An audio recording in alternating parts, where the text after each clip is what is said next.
And this is Naptime Nutrition, my free resource that I give every week. I've been doing this for about 4 years, so you can definitely binge watch me if you click on my video tab on the Facebook page, Baby Bloom Nutrition. There is hours and hours of content. There are hours and hours of content.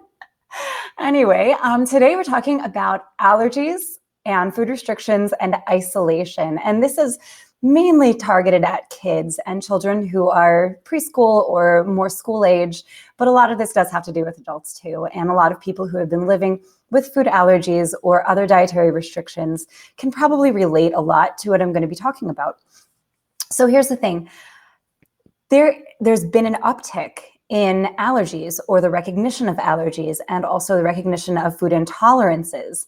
And there are a lot of theories on that, and I've done a segment on that, although I haven't posted it, and I hope to get that to you pretty soon. But here's the thing. Because of that, a lot of people are more aware of it, and that is a real benefit to those who are dealing with this. And I can tell you that in my family, we do have some of this going on. I'm allergic to mangoes. That has not really impeded my life a whole lot. Okay, I'll take a moment to just cry over mangoes.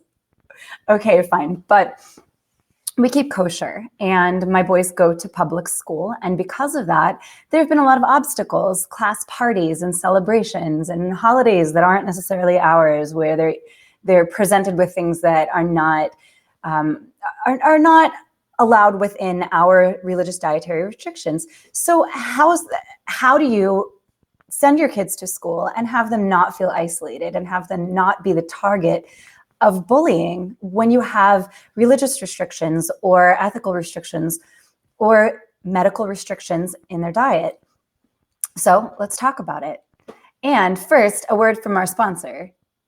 Oh, right, that's me. So if you would like to contribute to me putting out this free content and to continue to do so, please go to patreon.com/naptimenutrition, where you can choose to support per episode or per month or however it is, and that is greatly appreciated.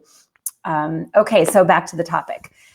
So there are a lot of different ways kids can have food restrictions. We have celiac, and kids who have to be gluten-free for celiac or non-celiac gluten intolerance. We've got kosher and halal, and we have veganism, vegetarianism, and all kinds of things in between. And this can cause confusion for our children, and it can cause confusion when we try to communicate these needs to our kids or to their friends or to their teachers, to the school. So let's talk about ways that we can help to mitigate that, because these kids have an increased amount of stress and anxiety when there's a party or when there's just a snack time or a lunch time. They can't trade with friends. They can't go to the cafeteria and pick something out as easily as their friends can. And that can cause a lot of stress and anxiety. It can also target them.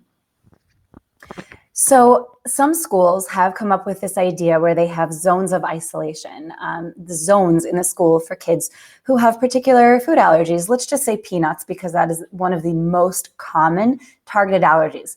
And it does bear to mention that peanut allergies are actually fairly rare, but the reaction to peanuts and to tree nuts as well can be so violent that it seems to us that it's more popular, that it's more common to have a reaction than it actually is. Other foods, such as my mango allergy, it's not an anaphylactic reaction. Often you won't have a very serious life-threatening reaction.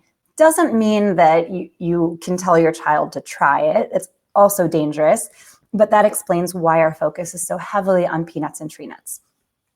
So these isolation areas in school, they do have a good purpose. They do have good intention, but they can actually target a child for bullying because you are setting them aside and showing this child is different. They need to sit in this area of the cafeteria.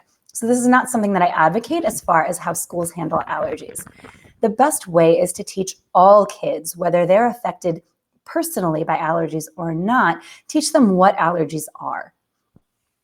Teach them starting from a very young age. And I did do a Naptime Nutrition with the fabulous Natalia from Feeding Bites, and I'll link to that in the comments section about how to talk to kids about their allergies or your allergies.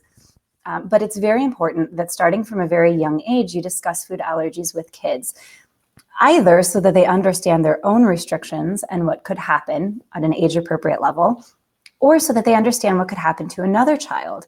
Some allergies are the child has to not eat the food and then they won't react. And some allergies are airborne. And some allergies are, if you eat some yogurt and have it on your finger and you touch them, they'll have a reaction. So it's important that kids understand that they should keep their hands to themselves when they've been eating, that they should wash before and after they eat so that they can mitigate that reaction.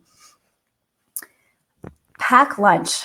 If you have a child who has food allergies or other restrictions, it's best that you pack lunch for them when they're younger so that they don't find themselves having to advocate for themselves. And I'm talking about kindergarten, first grade. They can communicate their needs, and it's important that you support them in communicating their needs, but it's also important that they not be put in a position where they might feel intimidated trying to explain their needs to someone who may not be as welcoming to that conversation as you are, or maybe as their primary teacher is. So it's best to pack their lunch while having these open dialogues. And speaking of open dialogues, when you're packing lunch for your child, and this goes for any child, you should talk to them about what their friends are packing and what may be interesting to them, what's being served in the cafeteria that seems like a good idea. I ask my kids this regularly. The first answer I got back was corn dogs. Okay, fine, I haven't acted on this yet, but I do intend to figure out a kosher recipe for corn dogs so that my kids can participate. They can enjoy these types of foods. This isn't catering. This isn't changing the entire menu around what they're seeing, but it's involving them in this conversation. When you have a child who has a food restriction for whatever reason, involving them in the conversation about what's in their lunchbox can really help them to feel like a part of their class.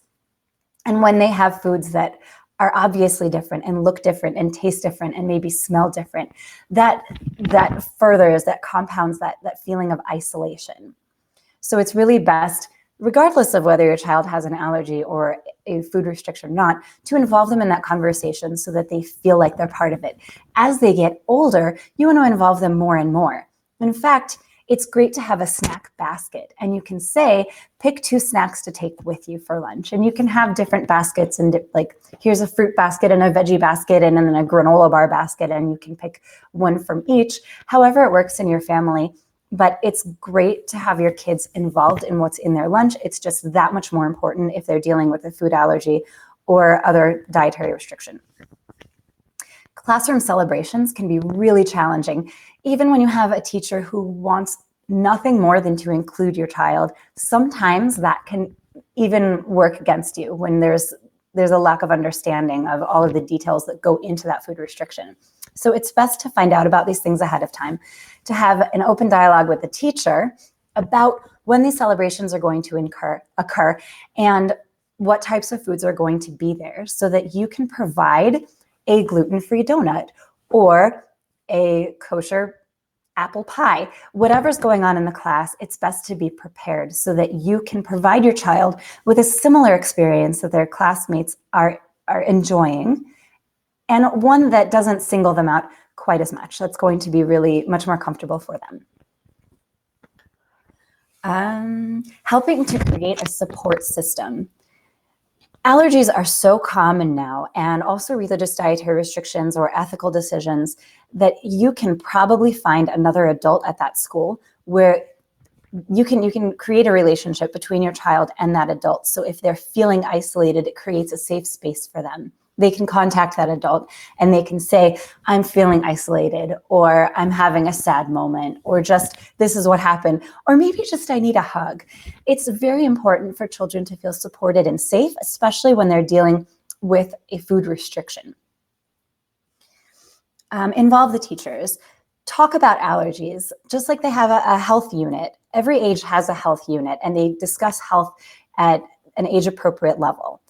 And if you volunteer to come into the class and talk about allergy restrictions, or if it's a religious thing, pick a time that's around a holiday and come in and talk to the class about it and involve them in it. Ask questions, read a story, something that's very positive. Now I'm going to shift to focus on religious and ethical dietary restrictions, because these are more specific. You want to have positive communication about the choices that your family has made. You want your child to feel confident in the decisions that you've made and to feel special with what they're doing. So if this is a religious thing, you want to build them up in their faith. You want them to feel confident in their religion, to feel connected to your community, to feel involved in religious ways, so that when they have a dietary restriction issue come up, they can fall back on that confidence and that happiness that they have in connection with your family and with the community. It's important for them to know why these decisions are important. Why do we eat this way? Why don't we eat like the other kids? And keep it positive. If this is an ethical decision you've made, if you are pursuing a vegan lifestyle, it's very important to communicate positively to your children why you've made this decision.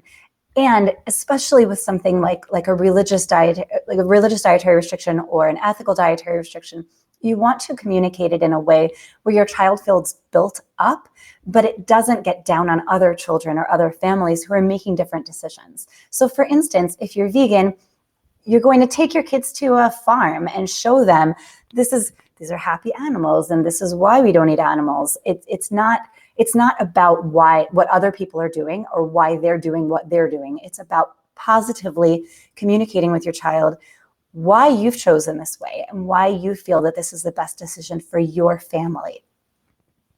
You don't want it to turn into a bullying situation in reverse, where you instill a sense of moral superiority in your kids, either through that religious conversation or a conversation about how you're eating, and then they're going to take it back to their friends and get down on them because of decisions that their families have made. It's important to remember that kids are not making these decisions, that we as parents make them for our families. And so we don't want a lot of conversation between kids that turns negative about what one family's chosen and another family hasn't. Make your child part of maybe not the decision, but part of the action. Cook together, learn about holidays together, select recipes together, go shopping together, garden. Get your kids really involved. And I'm going to refer back to my earlier point on asking your kids what they would like in their lunchbox and honoring that. Not entirely, it's an age-appropriate progression. So when they're earlier, you choose the main dish and they choose the sides. And as they get older, they're going to start packing their own lunches, which, I mean, my kids are 6. I'd love them to start packing now, but that's not an age-appropriate expectation. Parenting is a lot about expectations and managing your expectations. So as they get older, they can start to get more involved and pack their lunches.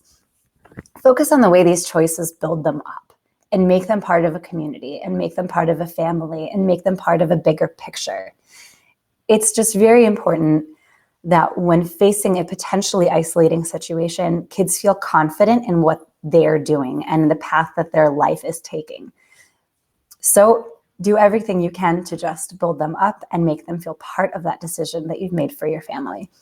Thank you for joining Naptime Nutrition today. I'll be back next week, every week on Tuesday at 1:15 p.m. Arizona time. The rest of you people change your clocks, but as of right now, this broadcast in December 3rd of 2019, it is currently, I started at 1:15 p.m. Arizona time, which is 3:15 on the East Coast and 12:15 on the West Coast.